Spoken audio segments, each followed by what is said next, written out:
like playing with a Tonka truck. This has got to be the smallest excavator I've ever used.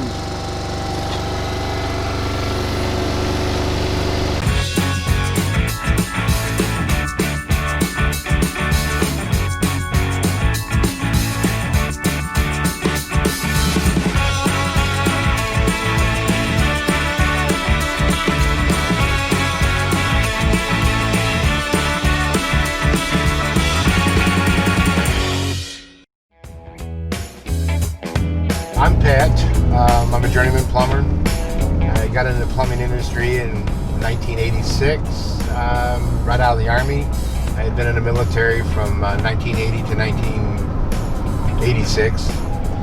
I worked for a company for about 15 years. My boss then came to me and asked me, what did you want to get out of this career? And I said, well, one day I want to own your company. So in '92, I bought the company from him, and I owned it for 2017. I thought I wanted to retire. It wasn't for me. I lasted 7 months. So I applied here at Perfect Home Services. Talked to Joe, our manager. He came in for an interview, and he hired me. And I've been here about maybe 2.5 years. Yeah, it's about 7:30 in the morning. Just pulled up for work this morning. I'm gonna go in and talk to my manager and find out what's on the schedule for me today, and we'll get in the truck and get out and see what we can do. All right, Pat. Let's see here. Cool. 97.4. Good to go. Hey, Pat. How you doing today? Hey, how you doing? I'm pretty good. So what do you got on the agenda for me today? Well, this company is a non-paper company, but I'm still from old school, and this is my receipts and stuff that I keep in my door here just in case something happens to our computer system. Hello? Good morning. This is Pat from Perfect Home Services, the plumber. Yeah, how are you? Not too bad. I just want to let you know that I'm on my way to see you. I should be there in about 45 to 50 minutes. Okay. Thank you for letting me know. No problem, I'm Mouse. here. All right, see you soon. Thank you. On our way to see our first client this morning. It's a house tune-up, and we'll just go through the house from top to bottom and see if there's any plumbing issues, or if he has any plumbing issues that he's aware of that he wants me to take an extra look at. This is the Illinois State Code book, and in fact, to become a journeyman plumber, this is our law book. You can read this book from front to back, I bet you half a dozen times, and you'd still read it again because there's so much information in here. I'm Eric, I'm Pat's apprentice. Today we're gonna grab some stuff out of the back of the truck and we'll go from there.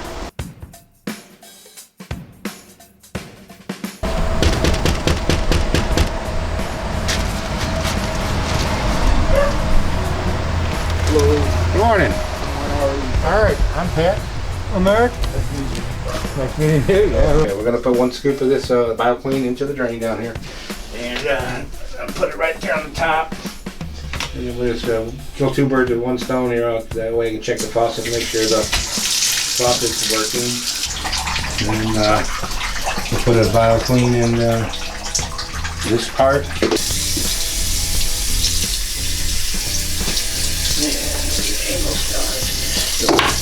Checking the emergency stops underneath the sink.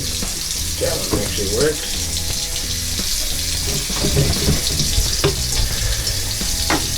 Alright, we're going to check the hot side now on the bathroom sink to kind of time it to see how long it takes for the water to get hot, which is pretty quick, so the water heater must be close by. The shut-off stops, the emergency stops that are below the sink actually work, and he's got braided hoses. So what now I'm going to do is to check the toilet and make sure that it's flushing okay, flushing like a champ. So now we'll see if the stop is working, and it actually turns too, so that stop is in great shape. Okay, and we're going to check the water heater now. We're in the laundry room area. We're going to check the water heater. He's got a Bradford white in here. It was put in, says March 14th, 2013, so it's 6 years old. The warranties on these for the tank and the controls is going to be 6 years. The average life of it is going to be about 8 to 10. I'm just going to check the controls on the top to make sure that the valve, if anything ever happens to this, that he can shut it off.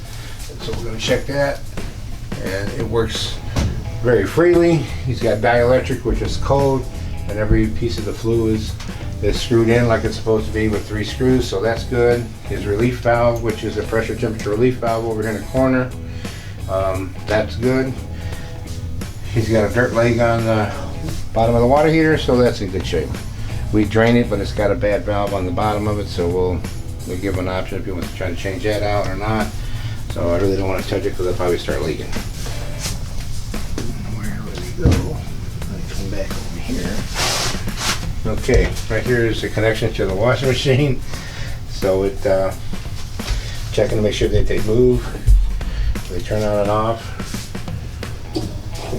So they're both working over here. The hoses that he has on here, they're not in bad shape. They're not starting to dry rot or anything like that. They're in decent shape. Me personally, I would probably want to change them to the braided lines. They'll last longer, and these we have a tendency for them to snap and causing leaks in this area. And since he's had to double them up, he has potential 2 problems here with this thing leaking. Okay, I'm going to check the dryer now to look at the gas line to make sure it's a good gas line, so he doesn't have to worry about anything cracking or leaking. It should be a coated line. He's got in it's an aluminum line, so technically it should be, on my end I would replace it, but because the coated lines are a lot better line than he's got the aluminum in there. So we'll give him a price to change that, and if he wants us to do that, then we can take care of that today too. Check the temperature, and got pretty good water pressure here. Decent. Water is already hot, so it definitely doesn't need anything to do with the hot.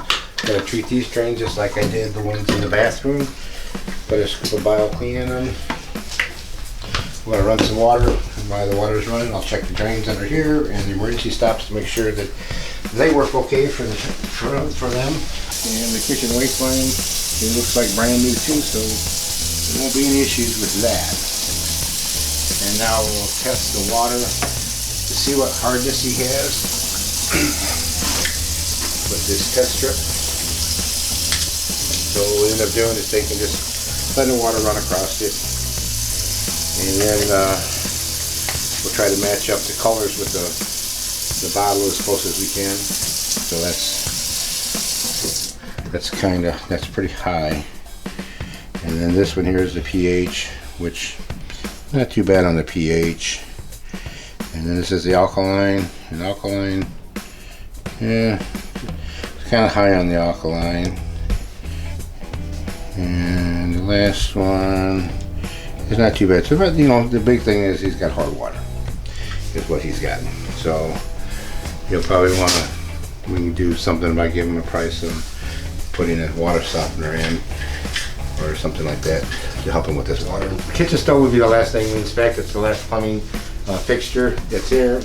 I'll look behind the stove, we'll check the gas line to the stove, and then we'll check the spark on this to make sure that it kicks on when it's supposed to. And if everything's okay, then we'll be done with the inspection.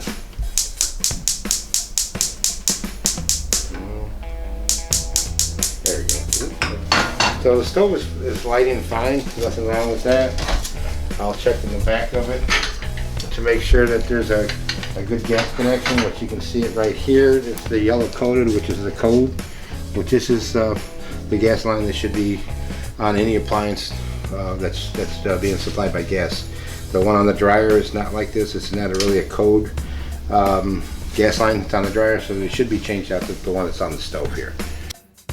After doing the house inspection here, we gave the homeowner 4 options to correct some of the problems. So we decided to do the 3. We're going to take care of his tub spout on Monday, and then we're also going to change out the washing machine hoses for him on Monday and get rid of that gas line to his gas dryer on Monday, because that's the gas line itself is the unsafe part, being that it's aluminum, it could crack. So I'm kind of glad that he's doing it, because then he won't have to worry about losing gas in his house and causing a bigger problem than what he has right now.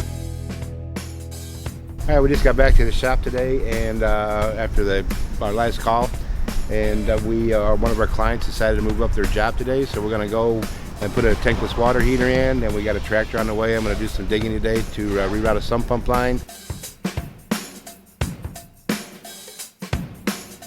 Okay, well, we're on our way to our second job this morning. Kind of what we're going to do, we got Adam and Eric's going to meet us over there, and Nathan, and two of them are going to go inside the house, and they'll start breaking down the old water heater, and then I'll be outside with Nathan more than likely, and we'll be digging a trench. We're going to do a sump pump discharge line.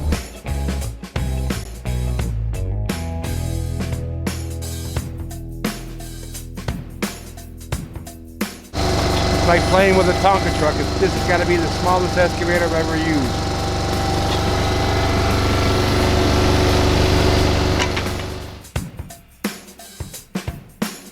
Alright, Eric and I are here today to install a new tankless water heater. We're going to remove a 40-gallon gas flue style water heater. We're going to install a new Navien tankless 248 water heater. All I'm doing is I'm opening up the valve so we can start draining down the heater. And this takes some time depending on how much sediment is lodged in there and how old the water heater is. Okay, well, got Nathan here. He's one of our apprentices. Trying to teach him how to dig a trench for laying the sewer.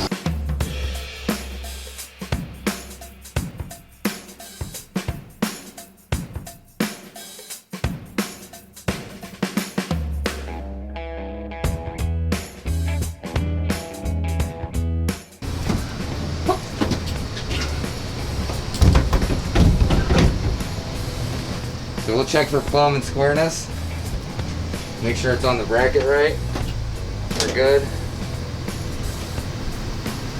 So what we're looking for now, there's two more anchors that we're going to put in here, and they're going to start the new piping process for the new Navien water heater.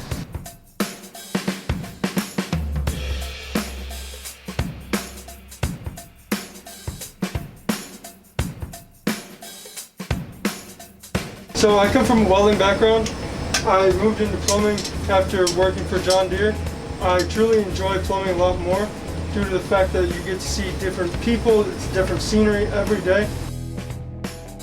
Well, we finally got the trench all done. The pit's in down here where we're going to put the French drain, and Nathan's here now. He's gluing the pipe in on his 4-inch Schedule 40 from the house for our pit. And as soon as he gets that all set up, then I can go ahead and start backfilling it, and hopefully we can get some stone in the hole, and we'll be out here pretty soon.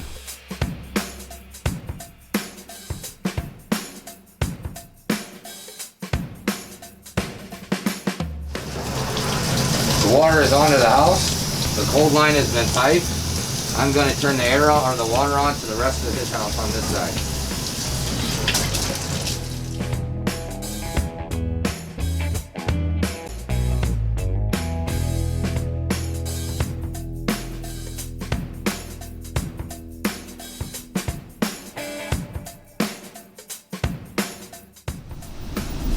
Okay, we finished our project out here today. The sump pump discharge comes out of the wall right here, goes into our 4-inch line that we dug a trench for, and it goes out to where you see that green circle in the backyard, and in that green circle we have a fitting in the ground. So when the sump pump kicks on, it'll travel through our 4-inch PVC line, go into a stone bed. It's called the French drain. It'll go into our stone bed there, and once the stone bed fills up, then it'll come up into the pop-up, and that little green circle will actually come up out of the ground, and then the water will dissipate across the yard, so it's not making pools anywhere. Right now I am putting a hole through the gentleman's house for the exhaust for his new tankless water heater.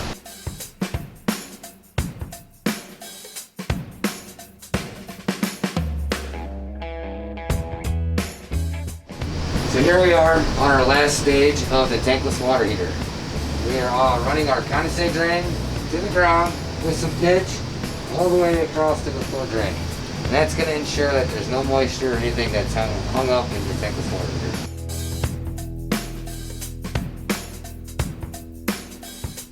So when I first got here this morning, there was a 40 or 50 gallon water heater sitting right here. Took up most of the gentleman's space to access his laundry tub, or even his water meter if he had an emergency to shut that off. Now we have this amazing Avian 240A tankless water heater, state-of-the-art type situation.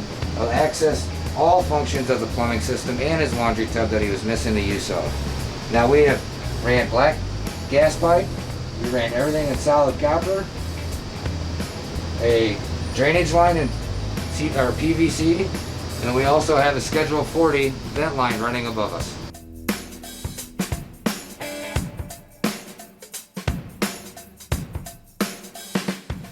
Well, we just finished up the job out here in Lyle. Everything went pretty smooth today. We ran a new discharge line for the sump pump line out to the backyard.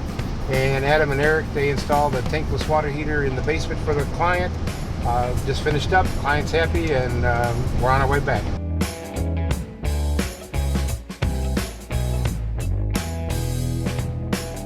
Well, that's our job. We actually recycle and we scrap our metal and we recycle our cardboard, so